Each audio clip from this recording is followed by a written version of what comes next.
قل من كان عدوا لجبريل فإنه نزله على قلبك بإذن الله مصدقا لما بين يديه وهدى وبشرى للمؤمنين۔ ان سے کہو کہ جو کوئی جبریل سے عداوت رکھتا ہو اسے معلوم ہونا چاہیے کہ جبریل نے اللہ ہی کے اذن سے یہ قرآن تمہارے قلب پر نازل کیا ہے، جو پہلے آئی ہوئی کتابوں کی تصدیق و تائید کرتا ہے اور ایمان لانے والوں کے لیے ہدایت اور کامیابی کی بشارت بن کر آیا ہے۔ ان سے کہو کہ جو کوئی جبریل سے عداوت رکھتا ہو۔ یہودی صرف نبی صلی اللہ علیہ وسلم کو اور آپ پر ایمان لانے والوں ہی کو برا نہ کہتے تھے، بلکہ خدا کے برگزیدہ فرشتے جبریل کو بھی گالیاں دیتے تھے اور کہتے تھے کہ وہ ہمارا دشمن ہے، وہ رحمت کا نہیں عذاب کا فرشتہ ہے۔ یہ قرآن تمہارے قلب پر نازل کیا ہے، یعنی اس بنا پر تمہاری گالیاں جبریل پر نہیں بلکہ خداوند برتر کی ذات پر پڑتی ہیں، جو پہلے سے آئی ہوئی کتابوں کی تصدیق و تائید کرتا ہے۔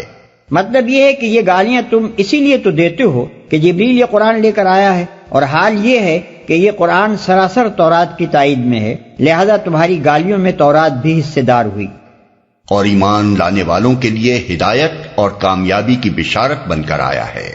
اس میں لطیف اشارہ ہے اس مضمون کی طرف کہ نادانو، اصل میں تمہاری ساری ناراضی ہدایت اور راہ راست کے خلاف ہے، تم لڑ رہے ہو اس صحیح رہنمائی کے خلاف جسے اگر سیدھی طرح مان لو تو تمہارے ہی لیے کامیابی کی بشارت ہو۔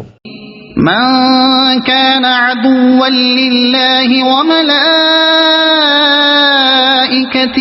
ورسله وجبريل وميكال فإن الله عدو للكافرين وَلَقَدْ أَنزَلْنَا إِلَيْكَ آيَاتٍ بَيِّنَاتٍ وَمَا يَكْفُرُ بِهَا إِلَّا الْفَاسِقُونَ أَوَكُلَّمَا عَاهَدُوا عَهْدًا نَبَذَهُ فَرِيقٌ مِّنْهُمْ بَلْ أَكْثَرُهُمْ لَا يُؤْمِنُونَ وَلَمَّا جَاءَهُمْ رَسُولٌ مِّنْ عِندِ اللَّهِ مُصَدِّقٌ لِّمَا مَعَهُمْ نَبَذَ فَرِيقٌ مِّنَ الَّذِينَ أُوتُوا الْكِتَابَ كِتَابَ اللَّهِ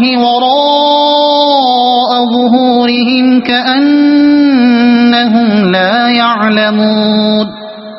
اگر جبریل سے ان کی عداوت کا سبب یہی ہے تو کہہ دو کہ جو اللہ اور اس کے فرشتوں اور اس کے رسولوں اور جبریل اور میکائیل کے دشمن ہیں، اللہ ان کافروں کا دشمن ہے۔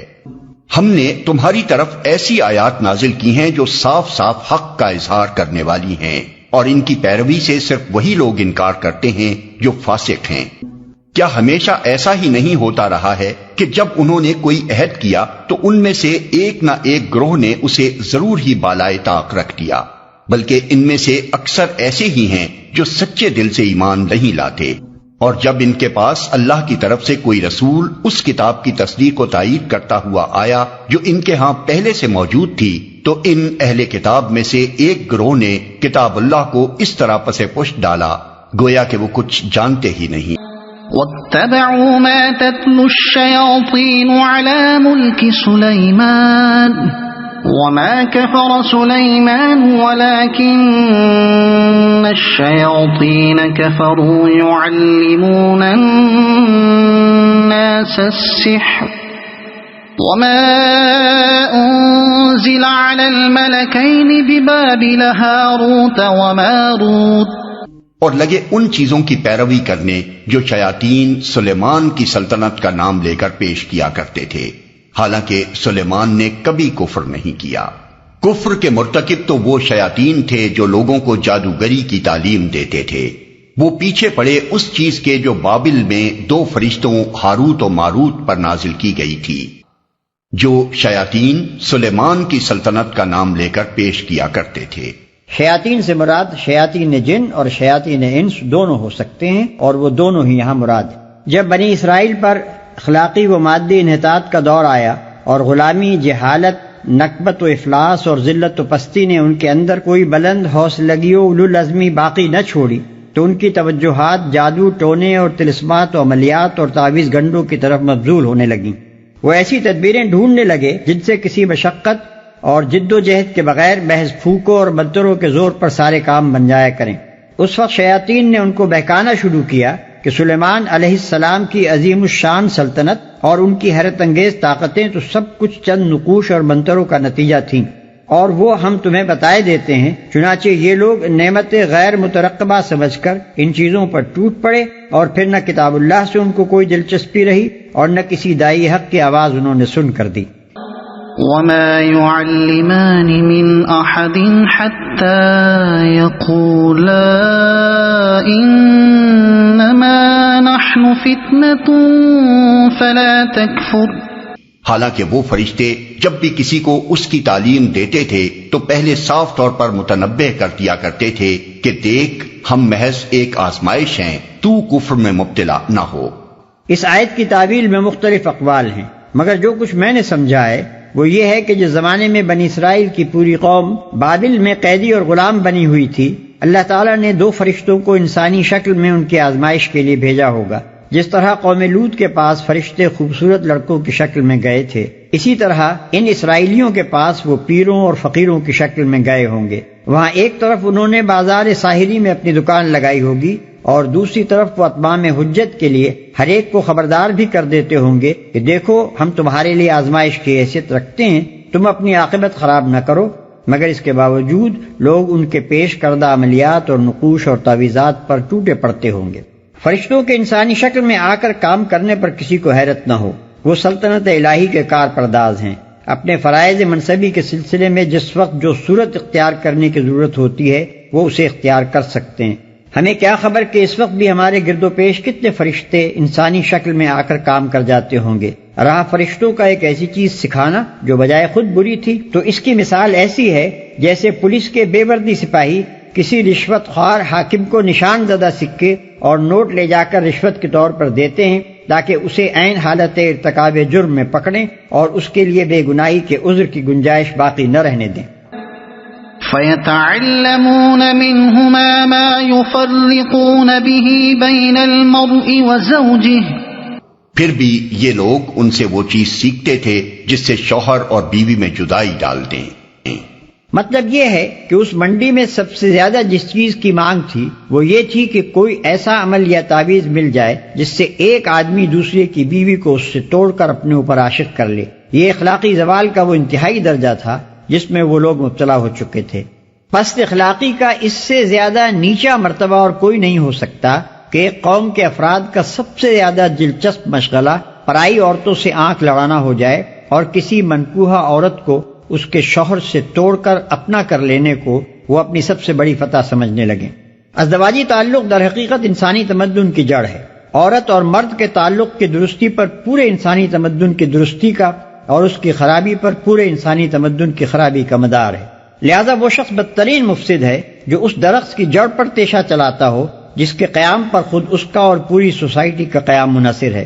حدیث میں آتا ہے کہ ابلیس اپنے مرکز سے زمین کے ہر گوشے میں اپنے ایجنٹ روانہ کرتا ہے، پھر وہ ایجنٹ واپس آ کر اپنی اپنی کارروائیاں سناتے ہیں۔ کوئی کہتا ہے میں نے فلاں فتنہ برپا کیا، کوئی کہتا ہے میں نے فلاں شر کھڑا کیا، مگر ابلیس ہر ایک سے کہتا جاتا ہے کہ تو نے کچھ نہ کیا۔ پھر ایک آتا ہے اور اطلاع دیتا ہے کہ میں ایک عورت اور اس کے شوہر میں جدائی ڈال آیا ہوں، کہ سن کر ابلیس اس کو گلے لگا لیتا ہے اور کہتا ہے کہ تو کام کر کے آیا ہے۔ اس حدیث پر غور کرنے سے یہ بات اچھی طرح سمجھ میں آ جاتی ہے کہ بنی اسرائیل کی آزمائش کو جو فرشتے بھیجے گئے تھے انہیں کیوں حکم دیا گیا کہ عورت اور مرد کے درمیان جدائی ڈالنے کا عمل ان کے سامنے پیش کریں۔ دراصل یہی ایک ایسا پیمانہ تھا جس سے ان کے اخلاقی زوال کو ٹھیک ٹھیک ناپا جا سکتا تھا۔ وما هم بضارين به من أحد إلا بإذن الله ويتعلمون ما يضرهم ولا ينفعهم وَلَقَدْ عَلِمُوا لَمَنِ اشْتَرَاهُ مَا لَهُ فِي الْآخِرَةِ مِنْ خَلَاقٍ وَلَبِئْسَ مَا شَرَوْا بِهِ أَنفُسَهُمْ لَوْ كَانُوا يَعْلَمُونَ وَلَوْ أَنَّهُمْ آمَنُوا وَاتَّقَوْا لَمَثُوبَةٌ مِّنْ عِندِ اللَّهِ خَيْرٌ لَوْ كَانُوا يَعْلَمُونَ۔ ظاہر تھا کہ اذن الہی کے بغیر وہ اس ذریعے سے کسی کو بھی ضرر نہ پہنچا سکتے تھے، مگر اس کے باوجود وہ ایسی چیز سیکھتے تھے جو خود ان کے لیے نفع بخش نہیں بلکہ نقصان دہ تھی، اور انہیں خوب معلوم تھا کہ جو اس چیز کا خریدار بنا اس کے لیے آخرت میں کوئی حصہ نہیں۔ کتنی بری متاع تھی جس کے بدلے انہوں نے اپنی جانوں کو بیچ ڈالا، کاش انہیں معلوم ہوتا۔ اگر وہ ایمان اور تقوی اختیار کرتے تو اللہ کے ہاں اس کا جو بدلہ ملتا وہ ان کے لیے زیادہ بہتر تھا، کاش انہیں خبر ہوتی۔ اگر آپ کو یہ ویڈیو پسند آئی ہو تو اسے لائک کریں، دوسروں تک پہنچانے کے لیے شیئر کریں، اور مزید ایسی ہی معلوماتی ویڈیوز کے لیے ہمارے چینل عبد المالک ہاشمی کو سبسکرائب ضرور کریں۔ نئی اپڈیٹس کے لیے بیل آئیکن دبائیں تاکہ آپ کو ہماری ہر نئی ویڈیو بر وقت مل سکے۔ آپ کی حوصلہ افزائی ہمیں مزید بہترین مواد بنانے میں مدد دے گی۔ شکریہ۔